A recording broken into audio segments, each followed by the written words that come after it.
The silence inside the Webster family's colonial home in suburban Connecticut was usually a source of comfort, a soft blanket that settled over the house after the chaotic dinner rush. But on the rainy Tuesday evening of October 24th, that silence was about to curdle into something sharp, jagged, and terrifyingly cold. Alice Webster, a graphic designer with a penchant for order and logic, was in the kitchen loading the dishwasher. The rhythmic clink-clash of ceramic plates was the only sound competing with the drumming rain against the dark window panes. Her husband, Tom, was in the den, half watching the evening news while scrolling through work emails. Their 6-year-old daughter, Maya, was supposedly in the living room, playing with her dolls. It was a scene of perfect domestic normalcy, the kind of boring, safe routine that horror stories always seem to shatter first. It began with a sound, not a scream, not yet. It was a melody. Alice paused, a dirty plate hovering over the rack. A low, humming sound drifted in from the living room. It was Maya, but the tune she was humming wasn't Baby Shark or a Disney ballad. It was classical, complex, melancholic. It sounded like Swan Lake, but hummed with a breathless, desperate intensity that made the hair on Alice's arms stand up. It was the tempo of a finale, the frantic, heart-bursting rhythm of a dancer pushing their body to the breaking point. "Maya?" Alice called out, drying her hands on a towel. "Honey, what are you singing?" There was no answer. The humming stopped abruptly, replaced by a sound that was even more unsettling. The heavy, deliberate thud of bare feet hitting the hardwood floor. Thud, slide, thud, slide. Alice walked into the hallway, intending to tell Maya it was time for a bath. But when she reached the archway of the living room, the words died in her throat. The scene before her defied physics, anatomy, and sanity. Maya was standing in the center of the room, bathed in the pale, blue light of the street lamps filtering through the sheer curtains. She was wearing her oversized pajama shirt, her small legs bare. But she wasn't standing like a 6-year-old. Her posture was rigid, her spine elongated in a way that looked painful, her chin tilted up with an imperious, haughty arrogance that belonged to a woman of 30, not a child of 6. Her arms were raised in a perfect 5th position, fingers curved with delicate, trembling grace. And then the impossible happened. Without bending her knees, without any of the clumsy preparation a child would need, Maya rose. She rolled up onto the very tips of her bare toes. Alice gasped, her hand flying to her mouth. On Pointe. Maya was standing perfectly balanced on the tips of her toes, her arches curved into a brutal, beautiful crescent. It was a move that professional ballerinas spent 10 years training their bones to endure, usually with the support of reinforced satin shoes. For a barefoot 6-year-old, it should have been impossible. It should have shattered her toes. It should have broken her ankles. But Maya held it. She didn't wobble. She began to turn. A pirouette, then another, faster. Her expression was vacant, her eyes glazed over with a milky sheen, staring at an audience that wasn't there. "Maya, stop!" Alice screamed, rushing forward. "You're going to break your feet! Stop it!" She reached out to grab her daughter, but before her fingers could graze the cotton of Maya's pajamas, the child let out a scream that shattered the windows of their reality. It wasn't a scream of surprise. It was a scream of agony. "The glass!" Maya shrieked, collapsing onto the floor, clutching her feet. "Get it out! She put glass in the rosin! It's cutting me!" Tom came running from the den, his face pale. "What happened? Did she fall?" "I don't know." Alice was sobbing now, kneeling beside her daughter. Maya was thrashing on the rug, kicking her legs out, fighting off invisible hands. She was dancing. She was on her toes. Tom, she was on point. "My shoes!" Maya wailed, her voice dropping an octave, becoming husky, breathless, and terrified. "The pink satin. It's turning red. Why is it turning red? Tell the conductor to stop. I can't finish the coda." Tom grabbed Maya's ankles to check for injuries. "Maya, let me see. Did you step on something?" The moment Tom's warm hands touched her ankles, Maya's reaction was feral. She kicked him in the chest with shocking strength, scrambling backward like a crab, pressing herself against the fireplace hearth. "Don't touch the ligaments," she roared. "She wants to snap them. She tampered with the lift. Don't you see her? She's standing in the wings." "Who?" Tom yelled, terrified. "Who is standing there?" Maya pointed a shaking finger at the empty corner of the room, right by the bookshelf. Her eyes were wide with horror. "Elena," she whispered, the name dripping with venom and fear. "Elena looks pretty in the white tutu, but she has the powder in her pocket, the crushed glass. She poured it into the toe box while I was makeup." Alice looked at the empty corner. There was nothing there but shadows. But the air in the room had dropped 20 degrees. It smelled faintly of old sweat, hairspray, and the sharp, metallic tang of blood. Maya looked down at her bare feet. There was no blood. There was no glass. Her toes were pink and unblemished, but the child was staring at them as if they were mangled pulp. She began to hyperventilate. "The curtain is coming down," Maya gasped, her movements becoming jerky. She grabbed her throat. "The lift! The cable snapped. I'm falling. Tom, catch me. I'm falling into the orchestra pit." She wasn't talking to her father. She was talking to a different Tom. Then, just as quickly as the possession had taken hold, the string was cut. Maya slumped against the bricks of the hearth, her eyes rolling back into her head. She went limp. Alice pulled her daughter into her lap, rocking her back and forth, weeping. "It's okay, baby. You're safe. You're home." Tom stood up, his breathing ragged. He looked at the empty corner where Maya had pointed. He looked at his daughter's feet, perfectly formed, untouched, yet moments ago capable of supporting her entire weight on the tips of her toes. He walked over to the corner, needing to prove to himself that nothing was there. As he stepped into the shadow, he crunched on something. He looked down. Embedded in the thick pile of the living room rug, glittering innocuously in the dim light, was a single, jagged shard of a mirror. It shouldn't have been there. They hadn't broken anything. Tom picked it up. It was cold, and on the sharp edge there was a smear of something dark and dried. It looked like old blood. "Alice," Tom whispered, holding the shard up.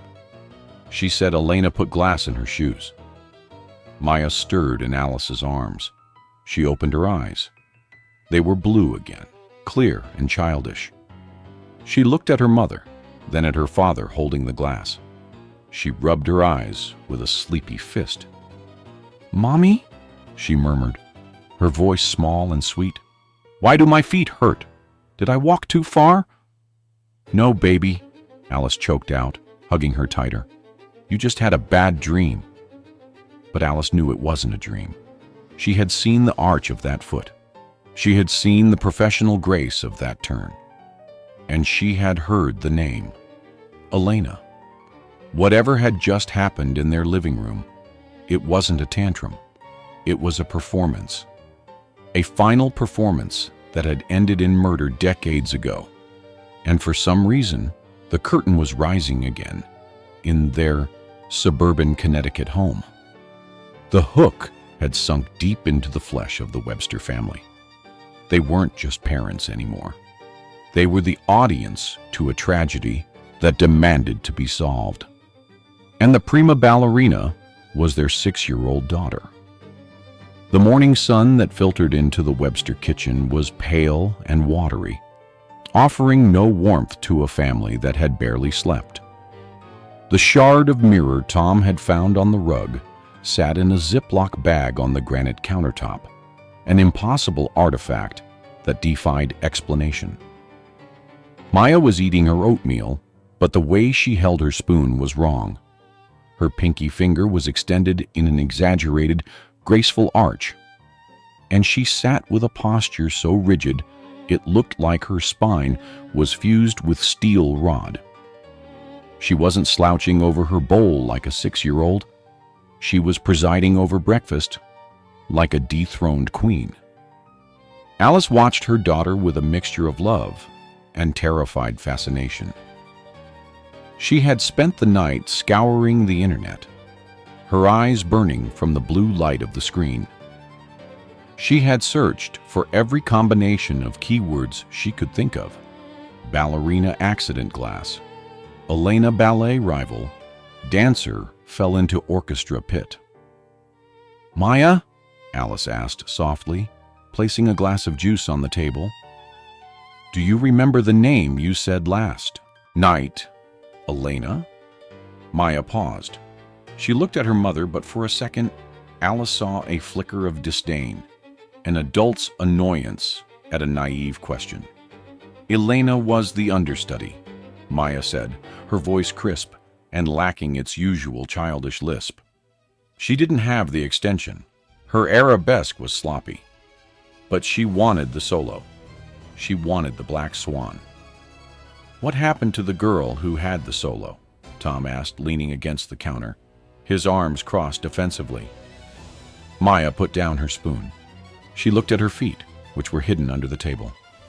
"She fell," Maya whispered, the arrogance vanishing, replaced by a haunting sorrow. The glass cut her toes. The blood made the satin slippery. When Tom lifted her, she slipped down, into the dark. "Tom?" Alice repeated, her blood running cold. "You said Tom lifted her." "Not you, Daddy," Maya said, looking at her father with a pitying expression. "Thomas, the male lead. He had strong hands, but they were sweaty. He dropped me." Alice turned back to her laptop. She typed with frantic fingers. "Ballerina death 1980s. Thomas male lead, glass and shoes." The algorithm, finally having the right combination of tragedy and detail, spit out a result. It was a scanned page from an old performing arts trade magazine, Dance Magazine, dated November 1984. Article: Tragedy at the Majestic. Rising star Serafina cross dies in stage fall. Alice clicked the link, her hand shaking. The photo showed a young woman of breathtaking beauty.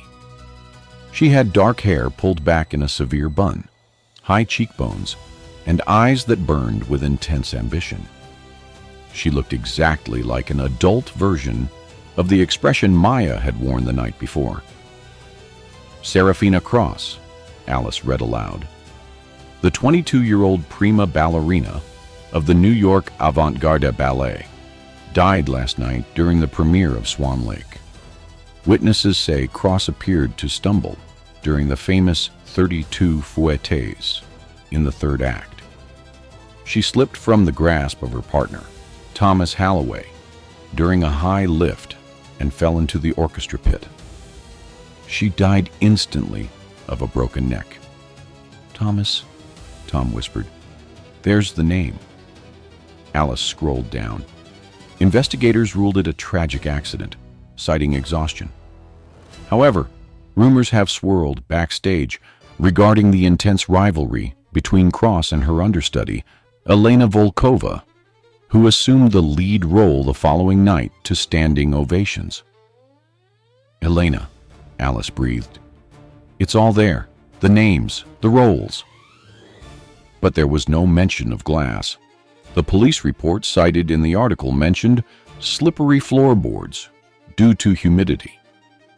Maya said there was glass, Alice said, looking at the baggie on the counter. She said Elena put glass in the rosin box or the toe shoe. That's why she slipped. The police missed it. Or someone cleaned it up. Maya suddenly stood up. She walked to the center of the kitchen. She didn't walk heel to toe. She walked on her tiptoes, wincing with every step, but refusing to lower her heels. "My feet hurt," she complained, but it wasn't a whine. It was a statement of fact. "The shards are deep. I need to take the shoes off, but the laces are knotted." Elena knotted them tight so I couldn't check. She sat on the floor and began to untie invisible ribbons around her ankles. Her fingers moved with the dexterity of someone who had done this 1,000 times. She pulled at the air, miming the removal of a shoe, and then, in a gesture that made Tom gag, she mimed pouring something out of the shoe onto the floor. "See?" Maya pointed at the empty linoleum. "Diamonds! Sharp, bloody diamonds!" Tom grabbed his car keys. "That's it. We're going to New York. The article says the company folded in '89. But this Elena Volkova, I found her. She runs an elite ballet academy in Manhattan. If she killed this woman, if she killed Serafina, and our daughter is remembering it, I want to look her in the eye. Tom, we can't just accuse a woman of murder based on a ghost story," Alice argued, though she was already grabbing her purse. "It's not a story, Alice," Tom said, pointing at the Ziploc bag. "We found a piece of mirror in our rug. A physical object. This isn't just a memory. It's a haunting, and it's physical. If we don't fix this, Maya is going to hurt herself. Look at her!" Alice looked. Maya was examining her toes, scratching at the skin until it was red, trying to dig out glass that wasn't there. "Okay," Alice said. "We go to the studio. But we don't go in screaming. We act like potential parents. We sign Maya up for a class." It was a dangerous plan. They were driving into the lion's den, bringing the victim back to face her killer. As they packed the car, Maya hummed the Swan Lake theme again. But this time, she added words, whispering them to the rhythm of the windshield wipers as they drove south toward the city. "White bird falls, black bird flies. Elena laughs while Cassie dies." Alice gripped the steering wheel. Serafina. Her name was Serafina. But to Maya, she was already Cassie. A nickname, perhaps? Or was the identity slipping? The rising action was over. They were on the road to the conflict. They were bringing a dead girl home. The Volkova Academy of Dance was located in a pre-war building in the Upper West Side of Manhattan. It smelled of rosin, old wood, and sweat, the perfume of discipline. As the Webster family walked through the heavy oak doors, the sound of a piano playing a repetitive scale echoed through the hallway. Plink, plink, plink, plink. Maya stopped at the threshold. She was wearing a simple pink dress and sneakers, but the moment she smelled the studio, her entire demeanor shifted. Her shoulders dropped, her neck elongated, and her chin lifted. She didn't look like a prospective student. She looked like the owner returning to inspect her property. "The floor is warped," Maya muttered, looking at the pristine parquet. "They replaced the marley, but the subfloor is still rotted. Cheap." Tom squeezed Alice's hand. "She's doing it again."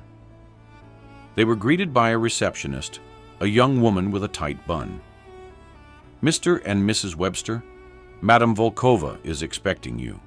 She rarely takes auditions for children this young personally, but we insisted."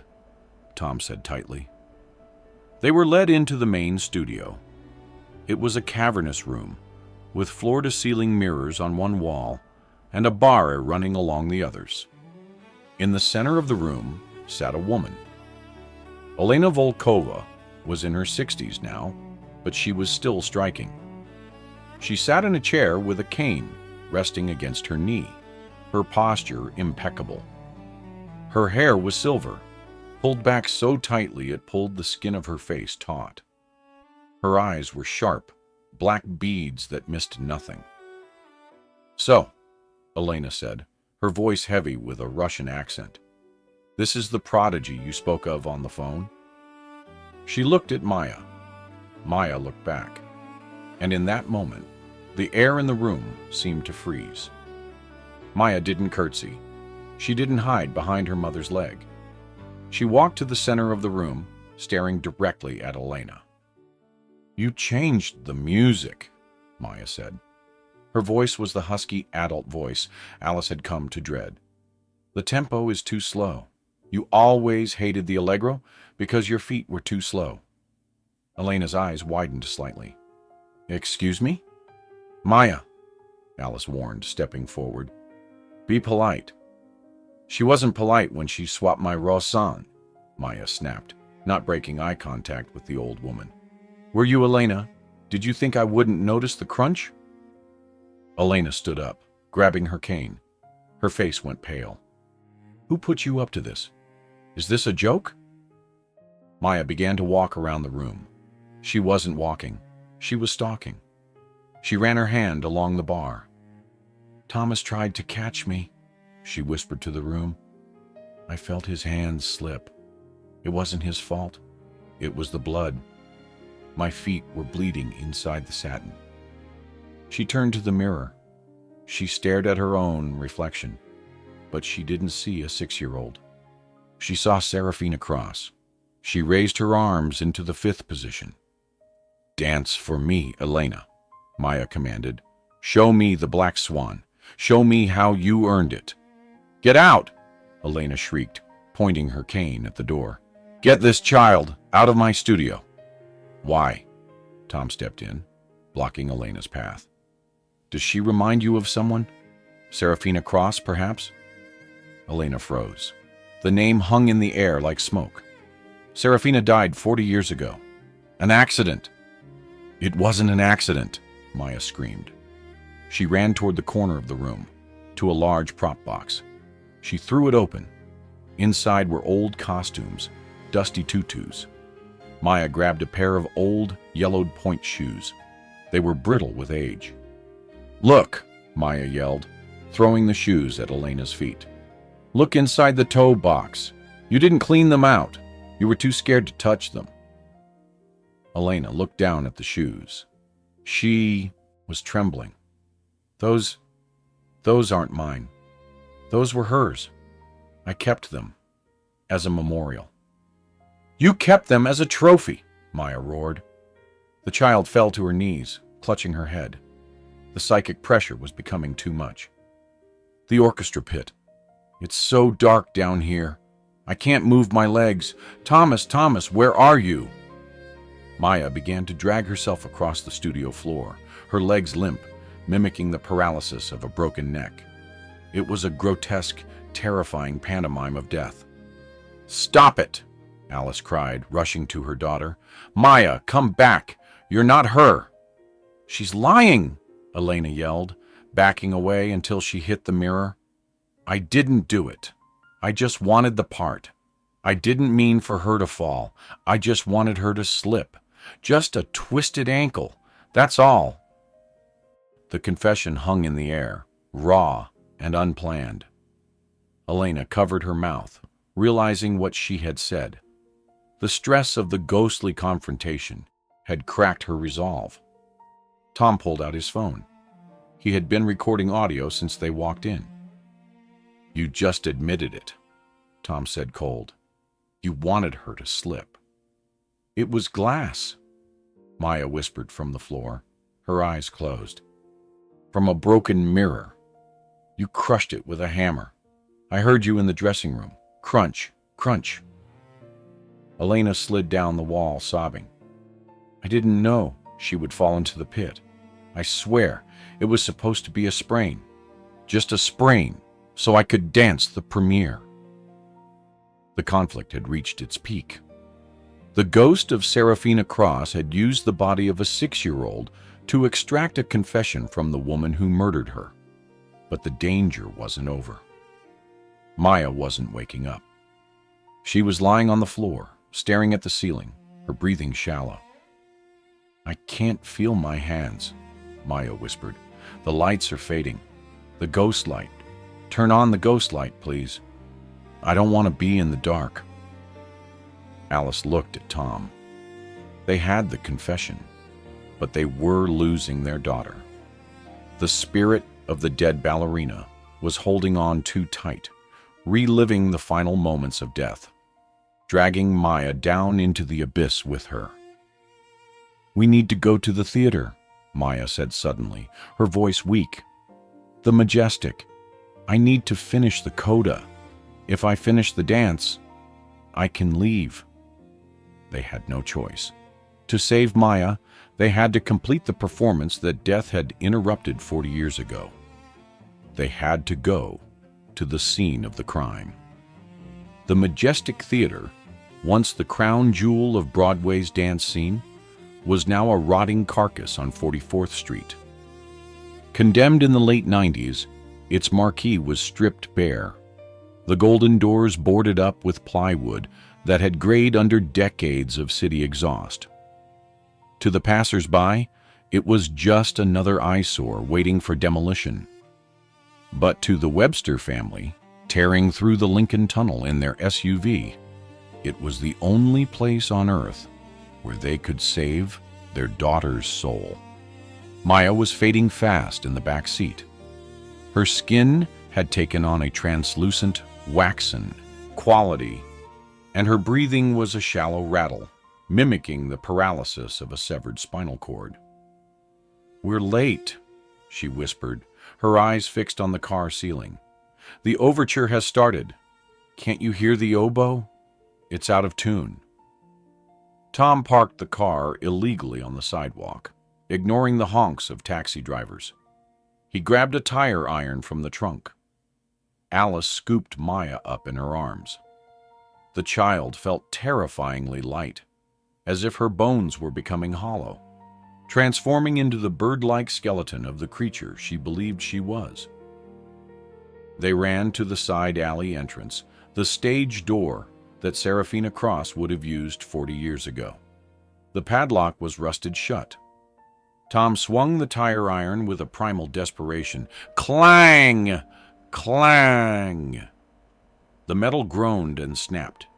He kicked the door open, and a gust of stale, freezing air rushed out to meet them, the breath of a building that had been holding its breath since 1984. Inside, the theater was a cathedral of shadows. Dust motes danced in the beams of their flashlights, like ghostly confetti. They navigated the labyrinth of backstage corridors, past rotting velvet ropes and dressing rooms where the mirrors were clouded with age. Maya began to stir in Alice's arms. She lifted her head, sniffing the air. Home, she murmured. It smells like spirit gum and sweat. They burst onto the main stage. It was vast and empty, the floorboards warped and covered in a thick layer of grime. High above, the fly system hung like the rigging of a ghost ship. And there, in the center of the stage, standing like a sentinel in the darkness, was a single, solitary light bulb on a stand. The ghost light. Tradition said it was left burning to keep ghosts away. Tonight, it seemed to be inviting one in. Alice set Maya down.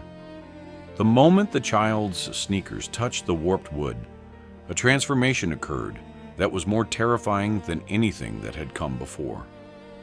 Maya didn't stumble. She didn't collapse. She stood up, shook out her arms, and walked to the center of the stage into the halo of the ghost light. The music, Maya commanded, her voice echoing in the empty auditorium. Maestro, please, the Black Swan coda. Take it from the Allegro Vivace. There was no orchestra. There was only the sound of distant traffic and the dripping of a leaky pipe. But Maya nodded as if she heard a symphony. She raised her arms. Alice, she's going to hurt herself, Tom whispered, stepping forward. She can't dance on this floor. It's rotten. If we stop her, she dies, Alice said, grabbing Tom's arm. Serafina needs to finish. She died before the final pose. She's stuck in the loop, Tom. Let her finish. Maya began to move. It was impossible. A 6-year-old body should not be capable of such violence and grace. She threw herself into a series of jetés, leaping across the treacherous floorboards. Dust exploded around her feet with every landing. She wasn't dancing for an audience. She was dancing for her life. Her face was twisted in a rictus of intense concentration, sweat pouring down her forehead. Then came the finale, the infamous 32 fouettes, the move that had killed Serafina Cross. Maya moved to stage left, the exact spot where the accident had happened. She rose up on her toes, without pointe shoes, without support. 1, 2, 3. She spun, her leg whipping around with centrifugal force. 4, 5, 6. Her ankles, Tom gagged, turning away. I can hear them popping. 10, 11, 12. Maya's speed increased. She was a blur of pink dress and flying hair. But as she spun, something strange happened. The shadows around her seemed to stretch. For a fleeting second, Alice didn't see a child in sneakers. She saw a flash of a black tutu. She saw the glitter of a diamond tiara. She saw a woman in her 20s, spinning with a look of triumphant fury. 20, 21. She's slipping, Tom yelled. Maya's foot hit a slick patch of mold. She wobbled. This was the moment. This was where Serafina had fallen, where Elena had put the glass, where Thomas had failed the catch. Catch me, Maya screamed, not to Tom, but to the empty air. Thomas, don't let me fall. Tom couldn't help himself. He sprinted across the stage. He wasn't Thomas Halloway. He was a father. As Maya began to tilt backward, destined for the dark abyss of the orchestra pit that yawned open just feet away, Tom launched himself. He grabbed her midair. It wasn't a graceful ballet lift. It was a tackle. He caught her by the waist, his momentum carrying them both to the floor. Skidding away from the edge of the pit, they crashed into the dusty floorboards, a tangle of limbs. Silence slammed into the theater. For a moment, nobody moved. Then, Maya gasped. It was a huge, sucking breath, like a swimmer breaking the surface. She scrambled out of Tom's arms. She didn't look at him. She stood up. She walked to the very edge of the orchestra pit, her toes hanging over the darkness. She looked down into the abyss where her body had lain broken 40 years ago. She looked at the spot where the music had stopped. Then slowly, majestically, the 6-year-old girl raised her arms in a perfect V. She arched her back. She held the final pose of the black swan. She held it for 10 seconds. Finished, she whispered. The single bulb of the ghost light flickered once, twice, and then shattered. Pop! The stage plunged into darkness. Mommy! A small, frightened voice called out from the dark. Mommy, it's dark. I'm scared. Where are we? Alice turned on her flashlight, sobbing with relief. She ran to her daughter. Maya was sitting on the floor, rubbing her knees. She was crying, not because of a haunted past, but because she had scraped her knee on a dirty floor. We're here, baby, Alice cried, scooping her up. We're right here. The show is over. Serafina Cross had finished her dance. She hadn't fallen. She had been caught. The loop was broken. The comeback had defied gravity itself. They carried their daughter out of the rotting theater, leaving the ghosts to their silence, walking out into the cold, clean air of the New York night. The arrest of Elena Volkova did not happen quietly. The audio recording Tom had captured in the dance studio, the confession of a jealous understudy admitting to tampering with the rosin box, was handed over to the Manhattan District Attorney the next morning. While the statute of limitations on tampering had long expired, the admission of intent to cause harm, resulting in death, opened the door for a depraved indifference murder charge. Elena was arrested at her townhouse on the Upper East Side. The paparazzi captured the image that would define the scandal: the imperious doyenne of New York Ballet, being led away in handcuffs, still wearing her pristine rehearsal bun, looking not at the cameras, but at the ground, as if searching for broken glass. But the true payoff wasn't in the courtroom. It was in the vindication of a legacy. The investigation reopened the files of the 1984 Majestic Theater tragedy. Forensics teams, acting on the details Maya had provided, examined the preserved evidence bags from the original cold case. In the deepest crevices of the toe shoes Serafina Cross had worn that night, shoes Elena had kept as a trophy, they found microscopic particles. Not dust, not rosin, but crushed mirror glass. Serafina Cross hadn't been clumsy. She hadn't been exhausted. She had been sabotaged. 2 weeks later, a memorial service was held at Lincoln Center. It was attended by the surviving members of the original company, including a frail, elderly man in a wheelchair, Thomas Halloway, the male lead who had dropped her. He had spent 40 years living in guilt, believing his sweaty hands had caused the death of the woman he loved. The Webster family stood in the back. Maya held Alice's hand. She wore sneakers with light-up heels. She had no interest in the ballerinas gliding across the stage in tribute. She was busy playing with a fidget spinner. When Thomas Halloway was wheeled to the podium to speak, his voice cracked. "I thought I failed her," he wept. "I thought I let her fall, but she knows. Wherever she is, she knows I tried to hold on." Maya stopped spinning her toy. She looked at the old man. She tugged on Tom's sleeve. "Daddy," she whispered loudly, "that's Thomas. He has nice hands. Tell him it's okay. Tell him the satin was slippery because of the blood, not his sweat." Tom knelt down. "I think he knows now, Maya." After the ceremony, they approached Thomas. Alice introduced them simply as friends of Serafina. The old man looked at Maya. He saw a 6-year-old girl with scraped knees. He didn't know she was the vessel that had cleared his name. "She was beautiful," Thomas told Maya, his eyes misty. "The most beautiful dancer I ever saw." Maya shrugged. "She was okay," Maya said with brutal childhood honesty. "But she took things too seriously. You should play soccer. It's way more fun.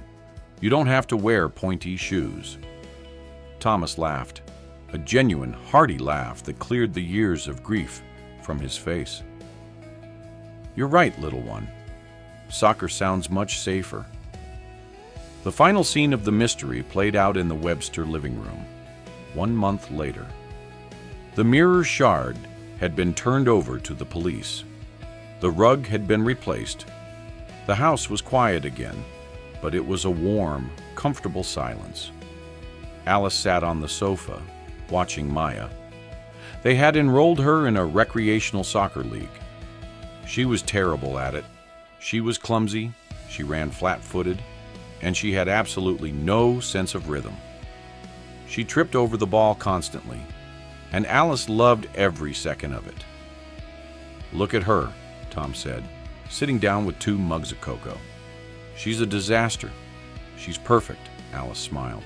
She's just Maya. Maya ran into the room, muddy and breathless. Mom, Dad, did you see? I kicked the ball. It went the wrong way, but I kicked it. We saw, honey, Tom cheered. Maya flopped onto the rug, the same spot where she had once performed a perfect pirouette on Pointe. She grabbed a juice box. Then, absent-mindedly, she began to hum. Alice froze. Tom stiffened. Maya was humming The Itsy Bitsy Spider. She rolled onto her back, giggling at the ceiling. The spider went up the spout, and then the rain washed him out. Alice let out a breath, her shoulders sagging with relief. The ghost was gone. The curtain had fallen. The standing ovation was over, and the theater was empty.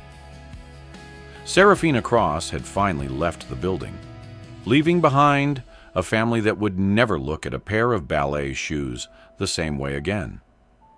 The conflict arc was complete. The intensity had flatlined into peace. And in the archives of the NYPD, case file 1984 Cross was stamped with a single, satisfying word in red ink, closed.